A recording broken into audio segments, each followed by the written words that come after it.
Alors là, on est dans l'atelier gravure, Anne, et j'aimerais bien que tu nous parles un petit peu des différentes techniques que tu abordes dans la gravure. Ah oui, alors il y a d'abord les techniques traditionnelles de la gravure dont je vais te donner sur lesquelles je vais te donner quelques informations. Mais c'est vrai que ce qui est intéressant dans la gravure, c'est de sortir justement des techniques traditionnelles, donc d'essayer de trouver des moyens de production d'images imprimées qui sortent un peu de la grande tradition de la gravure. Parce qu'en fait, la grande tradition de la gravure, on part de plaques de métal, hein, puisque le principe c'est de la gravure en creux. Donc on part d'une plaque de métal qui est soit du cuivre, soit du zinc. Donc une plaque très bien polie, très lissée. Et sur cette plaque de métal, il y a plusieurs manières de creuser. Le principe, ça va être de creuser la plaque de métal parce que l'encre qui sera imprimée sur le papier, c'est l'encre qui va se trouver dans les creux et non pas en surface. Alors, le principe le plus simple, bien sûr, c'est de prendre une pointe sèche. Alors, il y a toutes sortes de formes de pointe sèche, tu vois. Il y a la pointe solide, la pointe plus fine, tu as toutes sortes de tailles. Donc, en fait, cette pointe sèche, c'est ton crayon. Et tu vas directement dessiner sur ta plaque de métal ton motif en gravant plus ou moins fort. Alors, l'intérêt de cette technique de la pointe sèche, c'est que tu as un dessin très spontané, mais elle a une particularité, et tu la reconnais quand elle est imprimée, elle fait des petites ébarbures. Quand tu frottes ton métal, tu vois, tu as des petites ébarbures qui se mettent en place, et ces petites ébarbures vont accrocher l'encre, et le fait qu'elles accrochent l'encre, ça va te donner un trait très velouté. Donc ça, c'est une technique de dessin très libre. Autre technique de dessin très libre, on passe la plaque, comme tu le vois ici, avec un vernis. Je la recouvre de vernis des deux côtés, parce qu'elle va être plus tard trempée dans un acide et il faut que le métal soit protégé. Et je vais graver, toujours avec ma pointe sèche, sur le vernis, mais au lieu d'enlever le métal, je vais simplement enlever le vernis. Donc je vais graver en surface un dessin très simple, ce que je veux obtenir, avec plus ou moins de traits serrés, plus ou moins de traits croisés, etc. Donc je dessine sur mon vernis de manière à mettre le métal à nu. Voilà. Et puis quand j'ai fait ça, eh bien je vais tremper ma plaque dans de l'acide nitrique, ce qu'on appelle l'eau forte, d'où le terme de gravure à l'eau forte. Et l'acide nitrique va donc mordre le métal qui n'est pas protégé par le vernis. Et de ce fait, ça va creuser en profondeur le dessin que j'ai fait simplement en enlevant le vernis sur le métal. Et j'obtiens à ce moment-là, évidemment, une plaque comme celle que tu vois ici, qui va être à la fois avec des traits de pointe sèche, à la fois avec des traits d'eau forte. Et puis il y a eu encore d'autres techniques. Il y a la technique à l'aquatinte pour donner des gris. Alors l'aquatinte, c'est une technique qu'on fait avec de la résine. C'est une résine qui va se coller avec la chaleur sur la plaque et qui va, entre les grains de résine rétractés par la chaleur, tu remets ta plaque à tremper dans l'acide et de nouveau l'acide va creuser la plaque là où la résine n'est pas collée et donc donner une sorte de trame, un peu comme une trame de typographie, tu vois. Et voilà les effets par exemple d'aquatinte. On les voit bien ici sur cette gravure. Tu vois, ces gris qui sont ici, ce sont des effets d'aquatinte qui sont obtenus par la résine plus ou moins agglomérée sur la plaque. Donc tu vois, il y a une multitude de techniques diverses qui sont très riches, très variables et qui permettent d'être juxtaposées, croisées, pour obtenir le dessin ou projet qui t'intéresse. En gros, je retrace, si tu veux, les grandes étapes, les grands moyens techniques de la gravure. Il y en a encore beaucoup d'autres, mais que je pense que ce n'est pas la peine de développer ici. Alors, si tu veux voir un peu comment ça se passe, je vais te faire une démonstration. Je vais créer une plaque, et tu vas voir que l'encre, elle va s'incruster dans les creux de la plaque, parce qu'une fois que j'aurai passé mon encre, je vais essuyer ma plaque en surface. Il ne restera que l'encre dans les creux de la plaque. Alors on va passer aux opérations de tirage, si tu veux voir un peu comment ça se présente. Alors là, je vais faire un tirage. Bon, c'est une chose très simple. C'est une plaque sur laquelle il y a un petit peu d'aquatinte, donc un travail de résine, un travail d'eau forte, donc des traits très droits, et puis une petite reprise pour nourrir un peu tout ça de chaleur, un petit peu de sensibilité, un petit travail de pointe sèche. Voilà. Donc c'est une plaque de zinc, voilà, toute simple. J'ai enlevé le vernis qui était au dos parce qu'elle avait été trempée dans l'eau forte, puisque j'avais fait de l'aquatinte et de la pointe sèche. Et elle est nettoyée avec du huile spirit et elle est propre. Je vais pouvoir ancrer. Donc je prépare de l'encre. Ma plaque ici, c'est une plaque chauffante. Comme ça, j'ai de la chaleur qui fait que mon encre elle est bien diluée et que ma plaque est un peu chaude pour que l'encre s'étale bien. Alors je vais passer l'encre avec un matériau qu'on appelle la tarlatane. espèce de gaz, tu vois, comme ça, très, très souple. Alors, quand c'est des grandes plaques, on encre quelquefois avec un tampon encreur, comme ça, qui est un tampon de sable très... Voilà, hein. Mais comme c'est une toute petite plaque, je peux ancrer à la main avec de la tarlatane. Donc je prends mon encre et je vais recouvrir toujours, la règle c'est de recouvrir absolument toute la plaque. C'est pas parce que les parties non creusées ne seront pas ancrées qu'il ne faut pas recouvrir. Sinon on aurait des différences d'ancrage dans l'ensemble. Il faut que toute la plaque soit ancrée. Donc là tu vois, ça s'étale bien. Je fais bien pénétrer dans les creux. C'est le plus important, bien sûr. Voilà. Et tout le travail d'essuyage, c'est très délicat, c'est le plus difficile peut-être au fond, au bout du compte. Ça va être d'essuyer cette plaque, c'est-à-dire d'enlever toute l'encre qui se trouve en surface, sans enlever l'encre qui se trouve dans les creux. Alors on essuie donc bien à plat.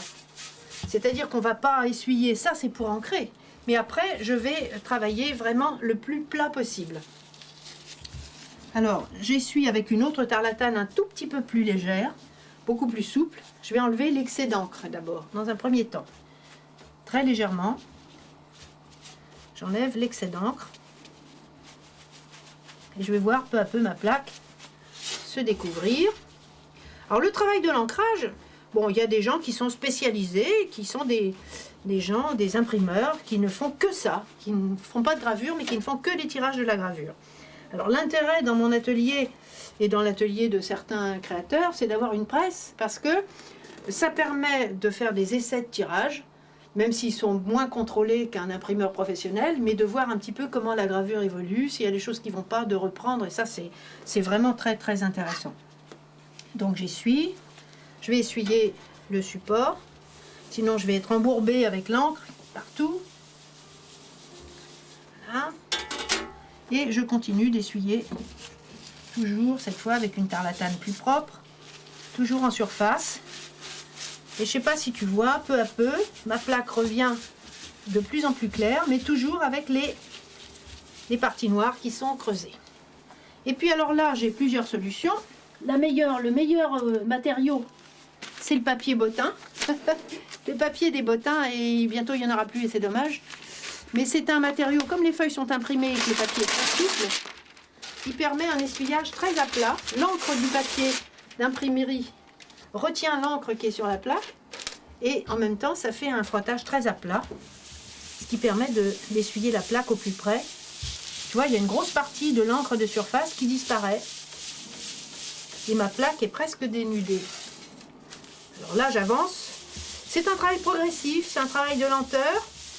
Faut pas trop essuyer, faut pas trop en enlever. Faut en enlever juste assez. Faut pas dégager les creux. Faut en même temps essayer de retrouver des tons très clairs dans le fond. C'est assez délicat. Et alors, la dernière opération d'ancrage, c'est la plus délicate bien sûr. C'est celle qui consiste à essuyer la plaque avec la main, la paume de la main. Donc là, j'enlève toute l'encre qui déborde sur les bords. Et je vais essuyer avec la paume de la main pour enlever, tu vois la nuance?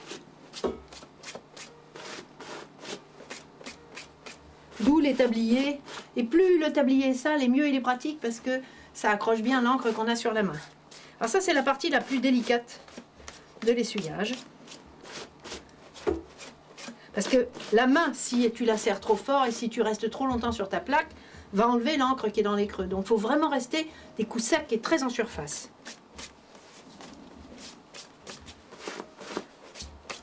Et puis à la fin, si je veux des blancs très propres, très purs, je vais pouvoir mettre un petit peu de blanc de meudon, qui est cette espèce de matière ici, qui est une sorte de plâtre, hein.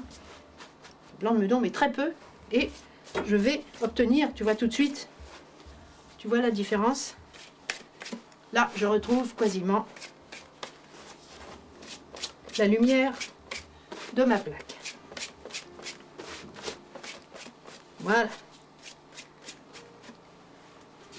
Alors, je refais un petit tour autour parce que quand j'ai fait ma plaque, j'ai passé les bords avec une petite lime pour que ce soit arrondi. C'est ce qu'on appelle le trait de coupe de la gravure. Et je vais maintenant pouvoir tirer ma gravure. Alors, voilà, on va la mettre sous la presse.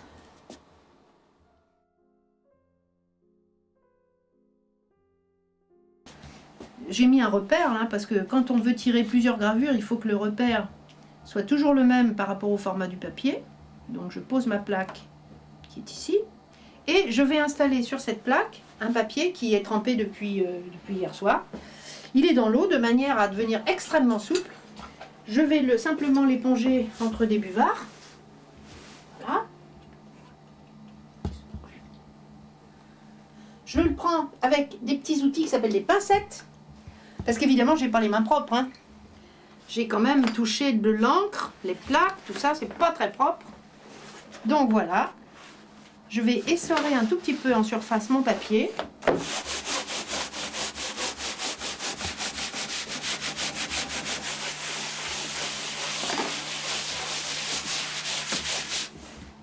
Et je vais venir le placer par rapport à mes repères sur mon plan de travail.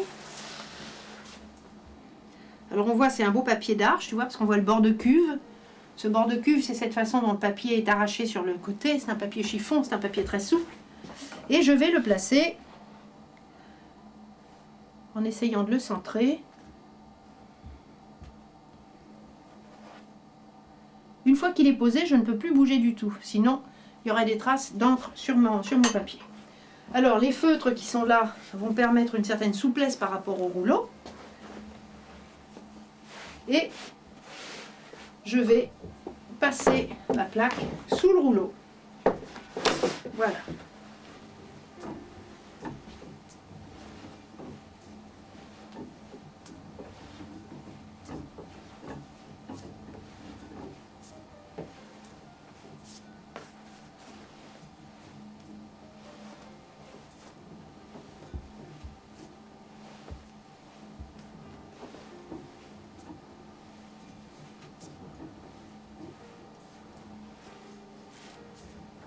Alors quelquefois, la presse n'est pas bien réglée, la gravure n'est pas assez creusée, il faut serrer davantage les rouleaux. Ben, il y a une question de réglage, à chaque fois on adapte. Alors on fait des fois 2-3 tirages avant que la gravure ne soit absolument bonne.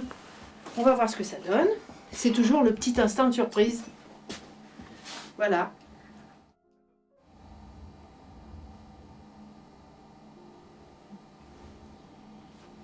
Et voilà. Voilà la gravure, ici.